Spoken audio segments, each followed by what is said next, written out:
रामानंद सागर का रामायण 25 जनवरी 1987 से 31 जुलाई 1988 तक पहली बार प्रसारित होने पर लोकप्रियता के सभी रिकॉर्ड तोड़ने के बाद अब तक सबसे लोकप्रिय भारतीय शो में से एक बना हुआ है।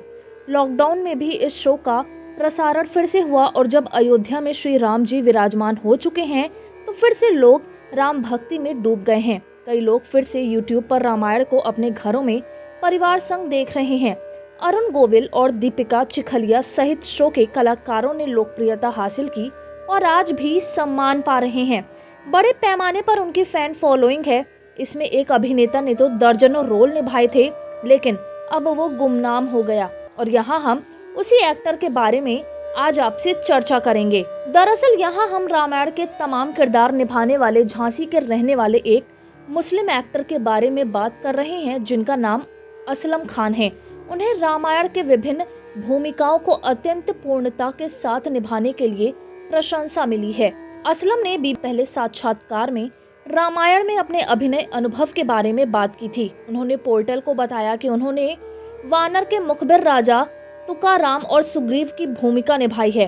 असलम ने कहा कि सभी भूमिकाओं में उनका मुख्य किरदार समुद्र देवता था। उन्होंने ये भी बताया कि उन्हें रामायण में ये भूमिकाएं कैसे मिली। उनके मुताबिक उनके एक करीबी दोस्त विजय गवेश ने उन्हें रामायण ऑडिशन के बारे में जानकारी दी थी। असलम ने बताया कि कैसे ऑडिशन एक आसान काम नहीं था।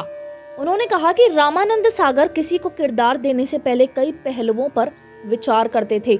उन्होंने याद किया कि दिवंगत निर्देशक ने उन्हें देखकर संत तुकाराम की भूमिका निभाने के लिए कहा था। इसके बाद असलम ने रामायण में अन्य भूमिकाएं भी निभाईं। मीडिया से बातचीत में रामानंद सागर के बेटे प्रेम सागर ने खुलासा किया कि असलम को अलग अलग भूमिकाओं में क्यों लिया गया। प्रेम के मुताबिक उन्हें आर्थिक तंगी का सामना करना पड़ा और इसीलिए कुछ जूनियर कलाकारों को रिपीट किया गया। रामायण के बाद असलम ने अलिफ लैला, श्री कृष्णा, सूर्यपुत्र कर्ण, मशाल और हवाएं जैसे प्रसिद्ध शो में मुख्य भूमिकाएं निभाई। उन्होंने श्री कृष्णा में भी दर्जनों किरदार किए हैं, जिसमें वे कभी ऋषि बन जाते तो कभी कंस के बराबरी प्रधानमंत्री, कभी ग्वाले बन जाते और कभी खूंखार राक्षस के रूप में नजर आते। हालांकि असलम खान शो के बाद वो प्रसिद्धि हासिल नहीं कर सके जिसकी उन्हें उम्मीद थी और उन्होंने 2002 में इंडस्ट्री छोड़ने का फैसला किया। एक पोर्टल को दिए पहले इंटरव्यू में असलम ने कहा था कि उन्हें इंडस्ट्री में ज्यादा काम नहीं मिल रहा था। इसके चलते उन्होंने अपना खुद का बिजनेस शुरू किया।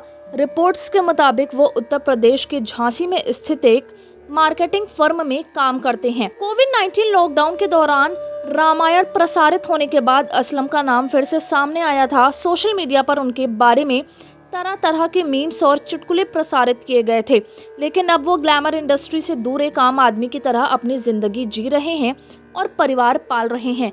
इंडस्ट्री में वे पूरी तरह से गुमनाम हो चुके हैं।